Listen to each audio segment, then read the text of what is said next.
Olá, eu sou Milho, o Wonka. Milho que hoje vai falar de um dentista que fez uma coisa bizarra e ainda do morador de rua. Lembra a história do morador de rua e da mulher lá bonitona? Pois é, temos atualizações desse caso e olha, são um tanto quanto admiráveis as atualizações. Wonka! Assista esse vídeo até o final, tenho certeza que depois de ver esse vídeo, o seu vocabulário vai ficar muito mais rebuscado. Vamos ao vídeo. Milho, milho, milho, milho, milho, milho, milho, milho. Wonka! Antes de começar, já sabe, já me siga em todas as redes sociais, é tudo Milho Wonka, tem ainda meu outro canal no YouTube, que é o Freak TV. Vai lá conhecer depois de assistir esse vídeo. Siga também a produção no Instagram, para não esquecer, já deixa o seu like agora, verifica se você continua inscrito no canal, se não é inscrito, se inscreva e também ativa o sininho das notificações. E acabou de subir e acabou de subir no meu colo um gato. Aqui ó, esse é o novo integrante da família. Se você não viu o vídeo da chegada dele, vai lá ver que tá postado no canal, né? Agora vamos para as notícias. Primeiro vamos para os Estados Unidos, mais especificamente em Wisconsin, onde um dentista fez uma coisa um tanto quanto bizarra. Esse que você está vendo é o Scott Chamley, um dentista de 61 anos que tem vários anos de carreira, né? Ele sempre foi dentista, então se ele tem 61 anos, ele passou aí, sei lá, uns 20 e pouco estudando. Quanto tempo é para se formar dentista, produção? Eu não sei. Mas enfim, tem pelo menos aí 30 anos de carreira, por aí, né? 40, 50, 40 anos de carreira, pode-se dizer, talvez. Se ele se formou cedo, eu não sei. Mas enfim, muitos anos de carreira e atendia lá no seu consultório próprio. E ele recentemente foi denunciado por fazer uma coisa um tanto quanto bizarra. Este homem recentemente estava vendendo o consultório dele, porque eu não sei se ele queria parar de atuar como dentista, se ele simplesmente cansou, ou se ele ia só trocar o lugar do consultório, atender em outro local, mas enfim, estava vendendo o consultório dele, se bem também que ele já é milionário, esse cara já tem muito dinheiro trabalhando aí sempre como dentista, mas conseguiu arrecadar aí bastante dinheiro, o porquê você já vai saber. Mas ele estava vendendo aí o consultório dele e conseguiu achar um comprador, né? Então esse comprador foi lá analisar os negócios, né? Porque quando você compra e vende alguma coisa, você tem que analisar, principalmente estabelecimento, né? Você vai comprar uma casa, você vai ver se a casa tá boa. Você vai comprar um carro, você faz uma avaliação do carro. Você vai comprar um negócio, você tem que ver se aquele negócio realmente dá lucro, né? Se não tá devendo para ninguém, devendo pros bancos, devendo empréstimo. Então tudo isso é analisado, né? Se é comercialmente viável fazer a compra daquele negócio. E essa avaliação estava sendo feita então no consultório do Scott. Até que alguém reparou que esse cara, como dentista, aparentemente ele era muito bem sucedido, porque ele tinha bastante dinheiro, o consultório dele era tudo arrumadinho e tal. Só que havia algo ali que parecia que ele era bem sucedido demais. Os caras começaram a analisar os números ali dos papéis dele, dos documentos, quanto ganhava, o que fazia por mês ali, quantas obturação, quantos canal, quantas coroa, né, quantos atendimentos você faz no mês desses clientes, quanto em média cada um gasta no consultório, enfim. Analisando tudo isso e verificaram que, nossa, esse cara ele ganha um dinheiro bom aqui, né? O negócio pra esse cara tá bom, parece que não teve quarentena pra ele não. O negócio dele aqui, ó, só rendendo dinheiro. Para você ter ideia dos números dele, quem estava analisando os papéis dizia que, por exemplo, a cada 100 clientes, né, que um dentista normalmente atende lá na região, a cada 100 clientes aí faz, por exemplo, 6 coroas. Coroa é quando o dente não tem mais tanta recuperação, né? Então acaba tirando aquele dente e aí coloca um pininho lá no lugar do dente e coloca um dente postiço, né? Geralmente é de cerâmica ou de resina, enfim, coloca um dente, como se fosse uma dentadura de um dente só, que é fixo, né? Então tira o dente lá que tá com problema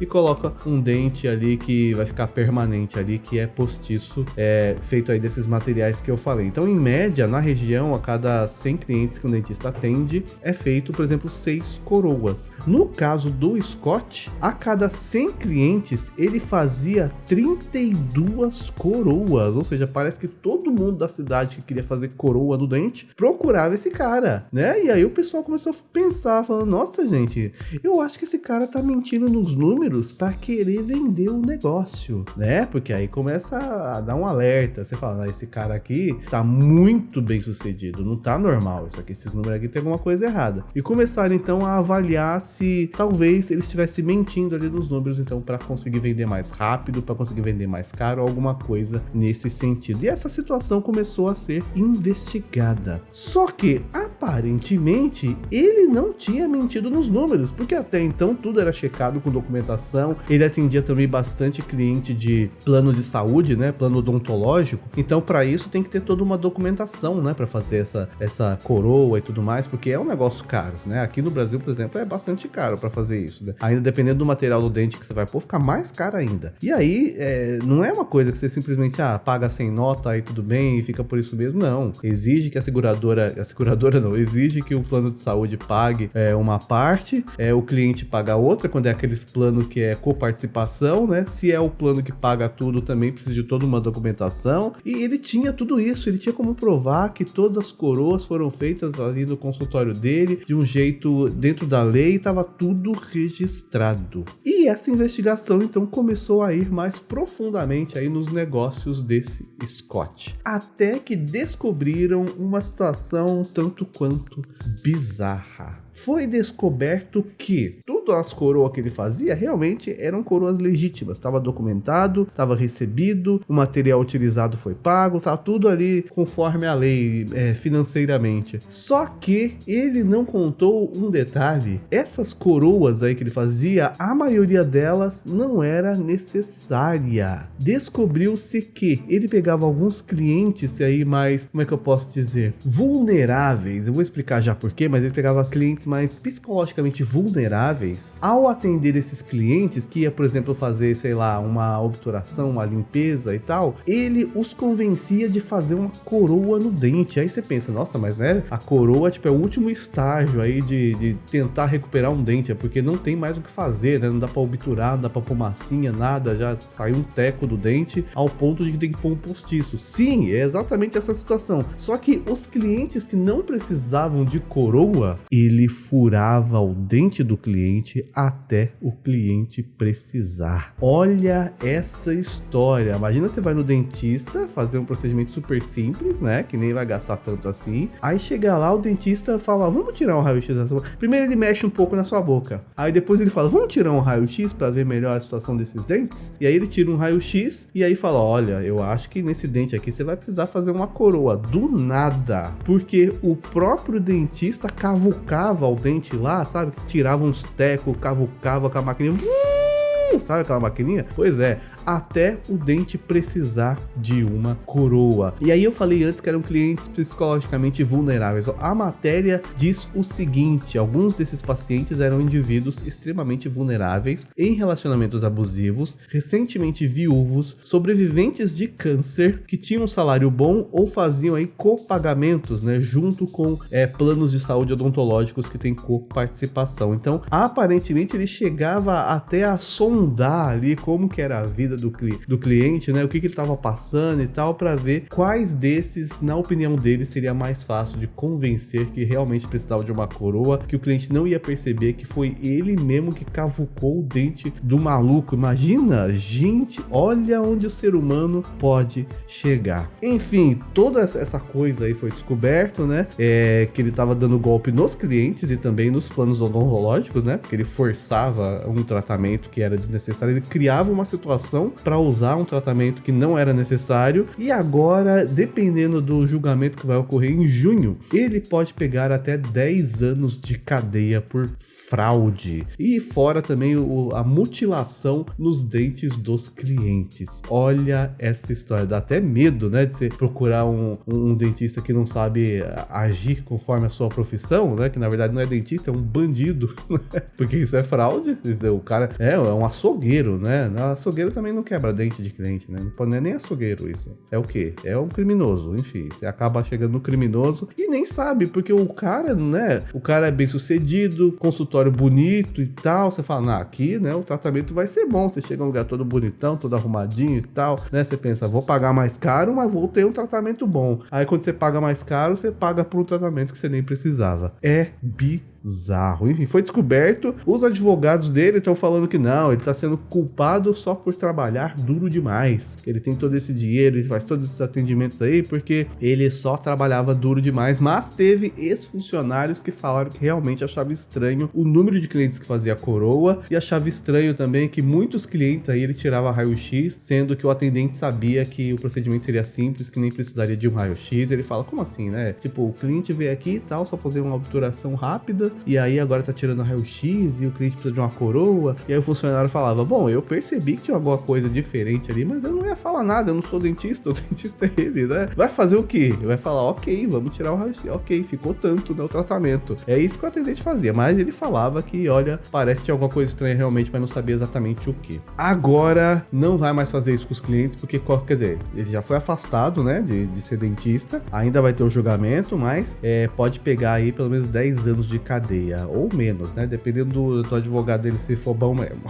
Risca, inverte. Agora vamos para olha, outra história de hoje é a atualização. Lembra da história da mulher e do morador de rua? Pois é, que eu contei num vídeo aí recentemente. Tivemos uma atualização. Um morador de rua deu uma entrevista. Agora que ele deu entrevista, pode falar o nome dele, né, produção? Pode, né? O nome dele, ó, Givaldo Alves. Ele tem 58 anos, né, morador de rua. Recentemente ele deu uma entrevista que causou um alvoroço na internet. E aí, por que causou um alvoroço essa entrevista dele? Foi pelo que ele falou? Isso aí a gente já conhecia mais ou menos, né, a versão dele. Eu falei lá no vídeo anterior qual era mais ou menos a versão dele. Ele detalhou mais, obviamente, essa história, mas o que chamou realmente a atenção é o vocabulário rebuscado deste homem. Olha, ele já tá virando meme, né? A história já tinha virado meme. Agora ele tá virando meme por ser o último romântico do Brasil.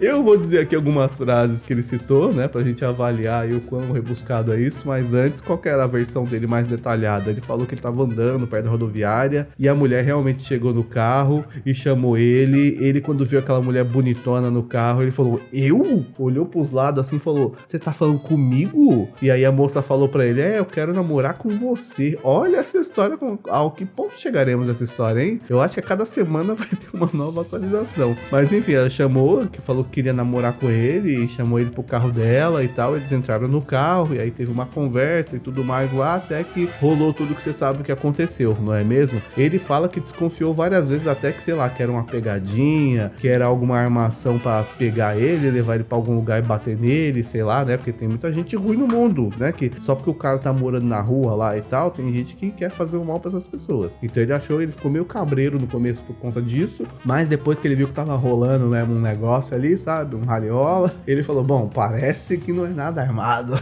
Não tava esperando aquele final que teve. Mas o que chamou a atenção nessa entrevista? Eu vou ler aqui algumas frases de Givaldo Alves. Ele diz aqui, ó, elogiando primeiramente a mulher, ele fala aqui, ó, uma bela flor de voz doce. Ele fala, quando viu aquela mulher, ela era uma bela flor de voz doce. Parece o Seu Madruga. Não parece Seu Madruga falando como é que o Seu Madruga fala, produção? Quem é uma moça bonita, moça bem feita, moça formosa? A produção lembra exatamente, parece Seu Madruga falando, ó. Uma bela flor de voz doce. Aí, quando ela chama ele fala, moça, você não está entendendo, eu sou um morador de rua, eu não posso pagar nem o hotel, então eu pude ouvir daquela boca doce. Não pode ser no meu carro? Então eu disse, agora você me calou. Olha, isso aqui... Não parece que você tá lendo um livro de história de romance, produção? E melhora, só melhora essas palavras da boca de Givaldo. Ele diz aqui, ó, dali em diante ele conta, né, que entrou no veículo e eles começaram a trocar carícias. E ele fala, era uma mão na direção e outra no carinho. Olha essa frase. Olha essa frase, ele ainda fala aqui, ó, sobre a mulher. Era a coisa mais maravilhosa e linda no corpo de mulher. Perfeita, realmente perfeita. Quero dizer pra ela, parabéns pra ela pelo que ela é. Olha, esse homem realmente é o último romântico do Brasil e não para por aí as frases. Tem outros pontos que ele fala que ela é o quê? Uma moça capaz de saciar qualquer amante das mulheres. A frase dele é essa, ó. Sou amante das mulheres, tenho certeza que delas viemos, para elas vivemos, com elas sofremos e depois morremos. Se for ruim com elas, vai ser muito pior sem elas. No caso dela, foi maravilhoso. Alves Divaldo. É ou não? É só frase de efeito essa entrevista desse rapaz, né? Gente, você assiste a entrevista e fica... gente, olha o vocabulário desse homem. Como esse homem sabe usar as palavras. Esse cara aqui, olha, eu acho que ele devia ser... poeta, escritor, alguma coisa nesse sentido. Tem mais, ó, ele fala, quero dar os parabéns, você é uma mulher que faria qualquer homem, amante das mulheres, feliz. E detalhe, ele fala que tudo isso aí que rolou no carro, eles ficaram lá por pelo menos 1 hora até o cara chegar e, né, e descobrir tudo que tinha acontecido. 1 hora ali dentro. Ele fala ainda que, né, ela deu umas voltas com o carro aí, ele nem sabia pra onde estava levando e depois a mulher fala que, eu moro aqui nesse bairro. Aí ele falou, oxi, você tá doida? Tem uma parte que ele conta sobre, perguntaram, né, não passava carro perto e tudo mais, aí ele fala, estava de noite, totalmente escuro, não dava pra ver nada. Os carros, quando passavam, refletiam um pouco, mas havia fumaça dentro do carro da queima daquele amor. Nossa, essa é a melhor frase. As 2 melhores frases, eu acho que é a fumaça da queima daquele amor e uma mão na direção e uma mão no carinho. Essa de uma mão na direção e a outra no carinho tem que virar adesivo de carro. Não tem... Eu já vejo isso escrito nos caminhões, sabe? Os caminhões tem um negócio atrás que tem uma frase de efeito ali e tal, né? Tem que ter um caminhão com essa frase. Uma mão na direção e outra no carinho. Aí sobre o final, né, a hora que o cara chega lá, que descobre tudo, que tem as porradas e tal, ele falou assim, ó, o ar esfumaçado já tinha se esvaído quando eu abri a porta. Nossos punhos se encontraram, aqui é na hora da porrada, nossos punhos se encontraram, uma sequência de vai e volta, nenhum perdido ao léu. Até na hora da pancadaria esse cara é um poeta, na hora das porradas o cara conseguiu fazer poesia com uma briga. Parece ou não parece um livro de romance isso aqui? E pra finalizar, tem 2 coisas pra finalizar. A primeira é isso aqui, ó. Eu fui muito feliz até aquele instante arrebatador em que passei a ser vítima da agressão e dor da qual ainda sinto. Nunca mais eu vou conseguir me libertar, nem do prazer que a vida me proporcionou através dela, como igualmente da dor que a vida, através de outra pessoa que apareceu, me fez sentir. Isso aqui é um capítulo, não é? Um capítulo de livro. No final diz aqui ainda, ó, eu não fiz nada para contribuir para que isso acontecesse, mas tem hora que parece que você tem que se doar para coisas da vida. Falou, tá vendo? Tem horas que você tem que se doar porque, né, a vida te traz. Sabe, tem um filme que é assim, né, que fala sim pra tudo. É do Jim Carrey, não é? Só pode falar sim? É do Jim Carrey, né? Sim, senhor, o nome do filme. Não parece isso, né? Tudo que a vida te falar, te oferecerem e tal, você fala sim, que aí a coisa anda. O filme é bem assim, né?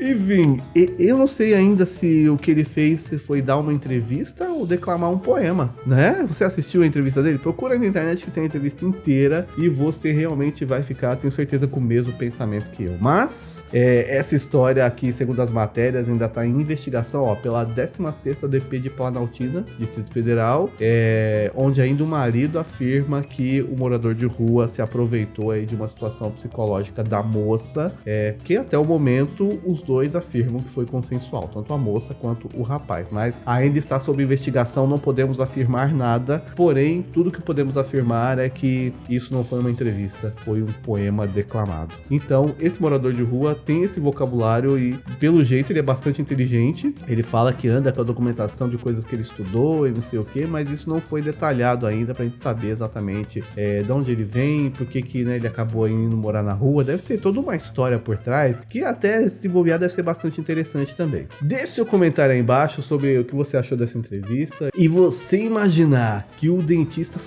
cavucava o dente dos outros para fazer coroa que não precisava, só para ganhar mais. E no fim o morador de rua deu uma entrevista que é um belo poema. Não era para ser engraçado, mas quem manda a vida ser uma comédia. Espero que você tenha gostado, que esse vídeo tenha enriquecido o seu vocabulário. Deixe o seu like. Até o próximo vídeo e com essa eu me despeço.